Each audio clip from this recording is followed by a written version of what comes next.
Coming up on Inside the Green Room, my dog, Georges Niang, joins me and H to discuss how he got to Philly, what's his experience been like, losing money on plane rides, and of course, what we got for the playoffs.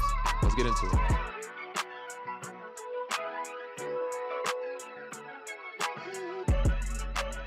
We're back with more Inside the Green Room. Danny Green, Harrison Sanford on the Sirius XM Podcast Network. And if you're watching us, you're going to see us on NBC Sports Philadelphia. Before we get into the show, Georges Niang is joining us. We have to pay some bills real quick. If you've been watching the show or listening to the show, you know how it goes during the playoffs. We record episodes in between series. We can't have Danny on the microphone while a series is happening. With that being said, on the Sirius XM Podcast Network, I will be hosting shows after each playoff game so we could break down what happened in the game and I could talk a little bit more freely without Danny around. With that being said, all the bills are paid. Let's get to the fun stuff. Georges Niang, appreciate you coming on. What's up, y'all? Yeah, we appreciate having you, man. Usually we used to play intro music for certain people. We had was instrumental back in the day, right, H? And that was a good time. Guys who used to choose the instrumental that they wanted to come on.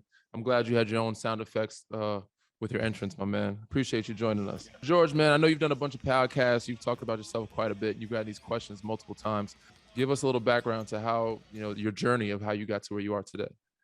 Yeah, I was born and raised in Methuen, Massachusetts, about 35 minutes north of the great city of Boston. I went to a boarding school up in New Hampshire called the Tilton School. I played alongside Nerlens Noel and Wayne Selden, some other pros that have, reached the mountaintop. Then I took my talents to Ames, Iowa. I never thought I was going to end up there, but that was, some of the best years of my life. I played 3 years under Fred Hoiberg, 1 year under Steve Prohm. Was lucky enough to have the ball in my hands, and they let me shoot pretty much whatever time that I wanted to. And that's what kind of led me to being the 50th pick to the Indiana Pacers, where that was pretty short-lived, one and done. But hey, I learned some of the best lessons. And then I was lucky enough to sign what do they call it? A training camp deal with Golden State, where I was lucky enough to see how Kevin Durant, Steph Curry, Klay Thompson, Draymond Green, all those guys in the Warriors after winning the championship, how they, operated, how they got things done. And, I credit that year going down to the G League, coming up with a stable routine that I could, use day in and day out that I still use to this day. And I ended up signing a 2-way contract with the Utah Jazz halfway through that year. Finished the year with the Jazz. And was lucky enough to sign a 3-year deal with them where, I was able to grow into a rotational piece and make a couple shots here and there, get driven by one too many times. And then after that, I ended up in Philadelphia, where this year has kind of been a crucial year for my growth and development, not only as a basketball player, but as a human. And it's something that, I'll definitely cherish, and I'm excited for what the playoffs, have in store for us. You just said that Philadelphia made you as a better human. Why is that? I think the fact that having to adjust to everything that comes with being a Philadelphia 76ers, like when you talk about, the fan base and, the people and, the organization, they care about winning around here. Not to say that other organizations don't, but it's magnified here in Philadelphia. And, if you've ever gotten on the court and put on a Sixers uniform, what that feels like.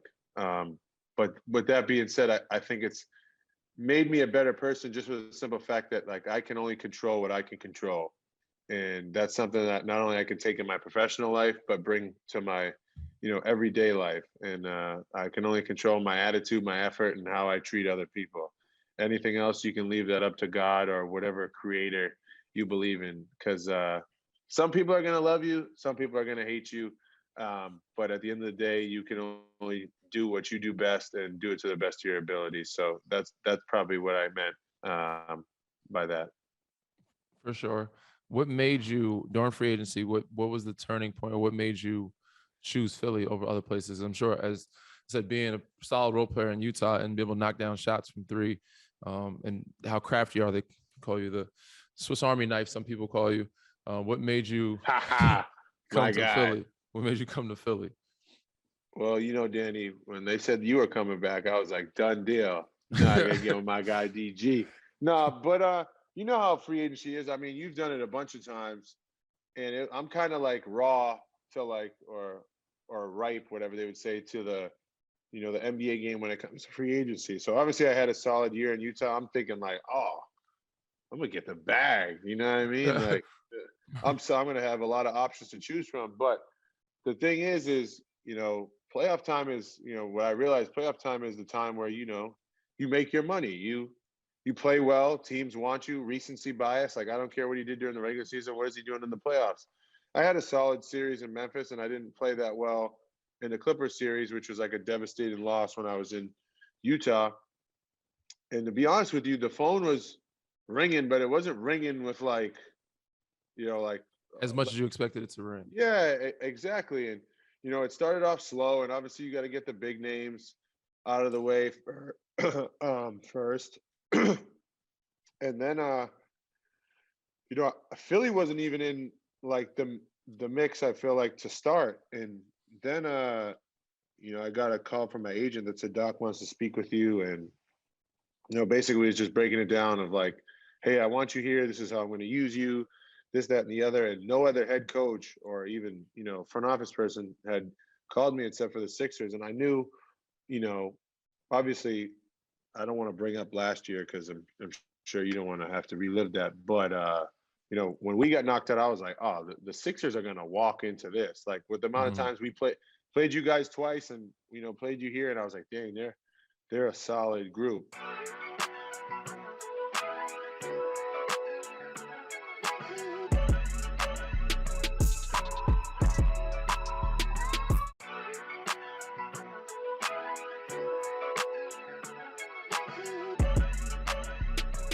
What are the vibes surrounding the team without one of your better defensive players not able to play for the road games? I'm going to put it like this. And DG, you can chime in whenever you feel like it. But this year has kind of been a peculiar year. I mean, I remember coming in and asking you, like, hey, DG, like, do you think Ben is going to come back? And it's like his answer all the time was like, man, I don't know, man. We'll see. We'll see how this goes. I don't know. And we kind of just had this motto during the year. It's like, all right, well, we're gonna play with who's in the locker room. I mean, that's just how we're gonna do it. Like, if it's your turn to start, if it's your turn to play 30 minutes off the bench because someone isn't available, like that's just how it's gonna happen. And I feel like that's kind of how we attack this year. Obviously, it's unfortunate we're gonna miss Matisse in Toronto, but I'll never, out one of my teammates or make them feel uncomfortable for something that's their, personal decision that makes them comfortable. And to be honest, it's unfortunate that we live in a world where someone's medical history or, things that they choose to put in their body is made public. I mean, obviously it comes with the territory, but that stinks, because there's, ways that, could have been, avoided. Like people shouldn't know what other people's personal medical business is. And I feel bad that it's come to that. But at the end of the day, rules are rules. It's not just basketball. It's a whole country. So, we have to abide by those rules just like other citizens. So it is what it is. And I respect Matisse's decision because it's his decision. And I know, knowing him, I know he's put a lot of time and thought into this decision.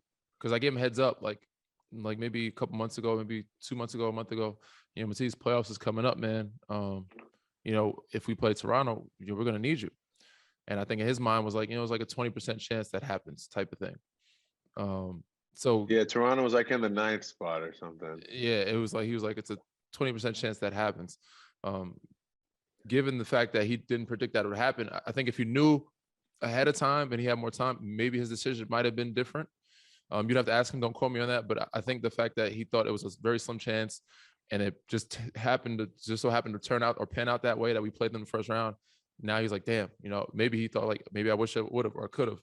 If it came down to sacrificing that for the good of the team, I said, I could be wrong. Don't quote me on that, but that was my understanding of it. Is that he just didn't think that it was going to happen that way and that he would be safe to play whoever we played, and he didn't think we'd end up playing Toronto. But we all respect his decision. We understand where he stands with this, and said he believes in us. We believe in us. We think we can still kind of get the job done. At least we have him at home for the first 2 games. On the road, it's going to be tougher. We have less bodies, but we're gonna have to take care of business. Nothing different than we've had all year, where we've had guys out for COVID, guys out for injuries, and just guys that just were out. So we just have to adapt and adjust and figure out ways to get wins. But that wants me to circle back to the question I have for you, George. I know you came in during free agency looking at this team like, oh, it's a championship caliber contending team. What was it like coming into the situation, knowing, or obviously you assumed that everybody's playing, but once you got here, knowing that it was very up in the air and one of the star players did not want to play? How did you deal with that? Man, walking into that, that was like what the heck? Because you know me, I was like, I'm talkative, I'm approachable, but like I was probably bothering the heck out of you because I was asking questions like, yo, DG, like, you think everybody's gonna be here? Like, yo, you think? And I got the same answer from you every day. I don't know.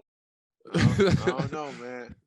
And it was because you come here like at the end of the day, like I came here to play with a big man that like draws a double team because that makes my life easier. You know what I mean? Space the floor for him, help him out, and then to play with a point guard that wanted to pass. Like I was like, this doesn't get any better. Like, you know what I mean? Like you talk about 4 men and like spacing the floor. Like I was looking at the roster, like, wait a second, like I'm the only 4-man. Like it's Tobias at the 4, and you know what I mean, me at the backup 4. Like what? Like this is a match made in heaven. You know what I mean? So then I remember we're playing pickup and nobody's there. It's like Joel, it's like me, you, a bunch of the G League guys, a couple of two-way guys, and I'm like, man, it's hard to score in pickup, and if you don't have nobody like creating shots for you, like.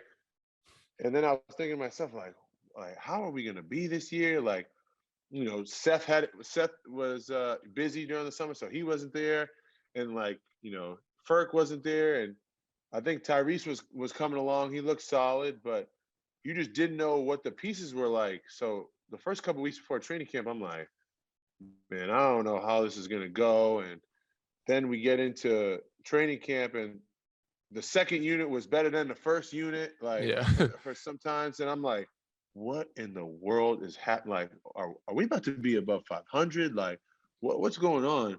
And then we start off the year, I think we lose to like the Knicks by 20. And then in my head, I'm like, oh, this is about to be a long year. And then we run off seven in a row and start, pushing. Then COVID hits us, and then we rattle off, another like 7-8 game winning streak. Obviously I was a little taken back by, I call it the drama, but it's just like what was going on. And I was a little pissed because, you know what I mean? Like at the end of the day, like he's been compensated, right? Like he's got paid. Like you come to teams to win and then get compensated, right? So it's like, dude, you already got taken care of. Like what could the problem be? You know what I mean? Like why can't you just go out there and be a part of the team and help this team win? So, like the NBA is a brotherhood so that everybody can get taken care of. You know what I mean? Like mind you, hadn't met him at this point, so you didn't know him well enough either. So like no, that had to be I awkward. didn't know. Yeah. And then like you hearing like this dude don't want to be here. So I didn't see him at all until that one day where he showed up, and like DG, like I kid you not, like I could not practice because like I just like kept looking at him like what is he about to do? Because you hear all this stuff. Like obviously you come home and watch on TV. You're like, he says he's not practicing, not playing, not doing nothing, and you're like, all right, I want to see this. That like let me see that. And then all the antics that happen, and then like between like the team meeting, between like him getting kicked out of practice, and then you got all your friends, like everybody in the NBA calling you like, hey yo, is it really like that? So it's like, for a part of you wants to be ready for training camp, but a part of you's like, what I'm about to tell what he about to do? I can't wait to tell my homeboys when I get out of here. This is about to be good today. And then like it was just like a big 3-day blur until it was like, and then like the awkward part is like we'd be halfway through the year and like you come in late night to get shots and he'd be in there getting shots. It's like, how is this working?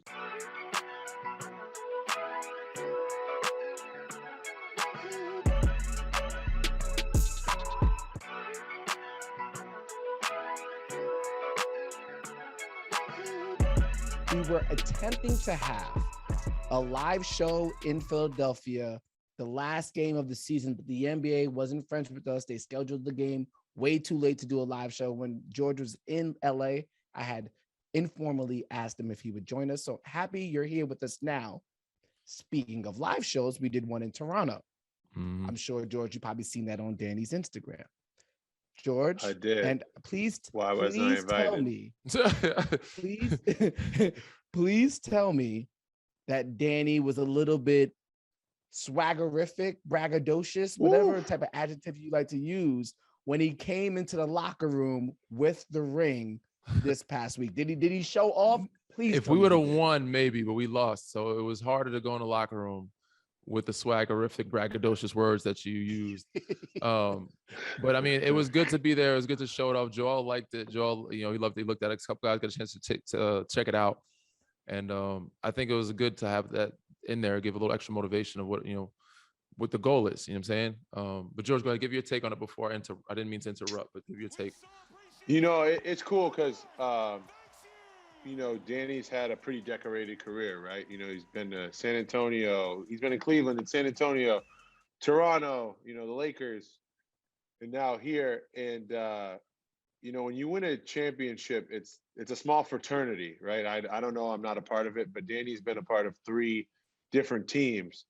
And, I've teased Danny before, like you're a leader, like you have won championships, and to see like his impact, on that team, just through like how they embraced him, how they, were so happy to have him back, so happy to give, him his ring. And then to see the highlight video, of you just making big shot after big shot. And it's like, oh, I remember watching that. I was at a bar in, Cabo when you hit that shot. And it's like, it's crazy to think. And I feel like we talked about this, before in the off season, Danny, is like how much or how little your body has had to rest with how many championships runs you've made. And, that's the unique part of you on this team, is you're one guy that's been there so many times.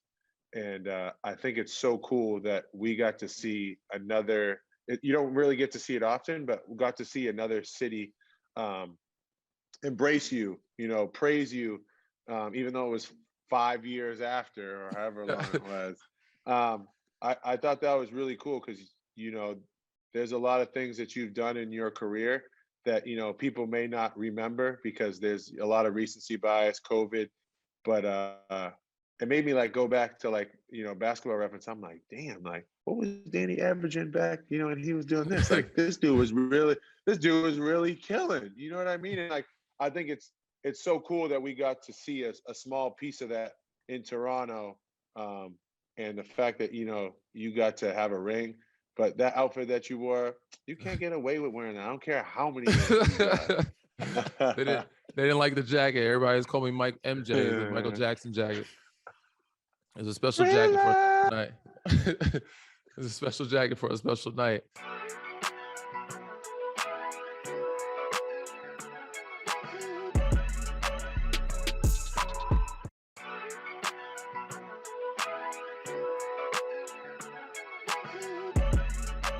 I know the vibes in the locker room. I could tell them already. I could see the vibes on the court.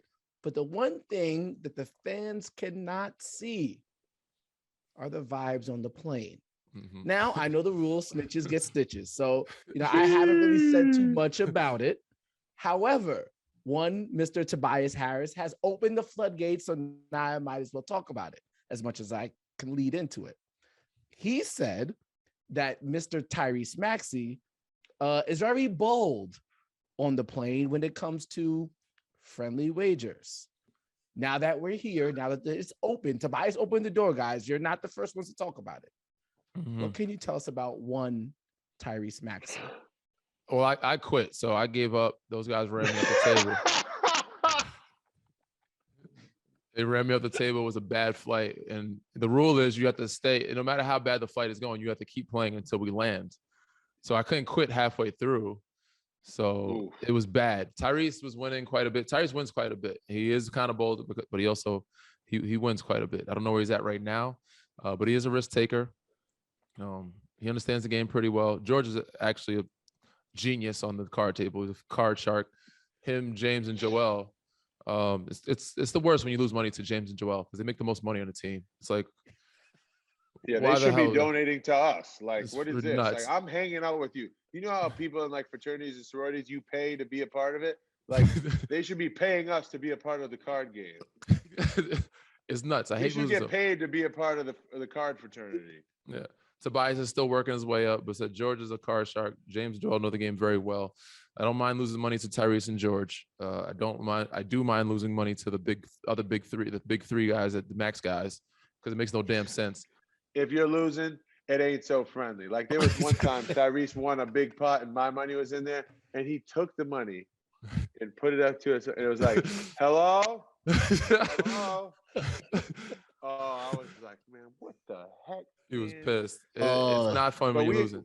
But it's good camaraderie. It's fun. I said when it was small pots, it's good camaraderie, but it's something when it gets big pots, it gets kind of serious and intense. But I said it stays within the family, so that's the best thing about it. I always thought you had the high IQ basketball game, and to see it flourish and get to where it is now, that is fire. I would be so happy to see you celebrate a championship with my guy DG at some point soon.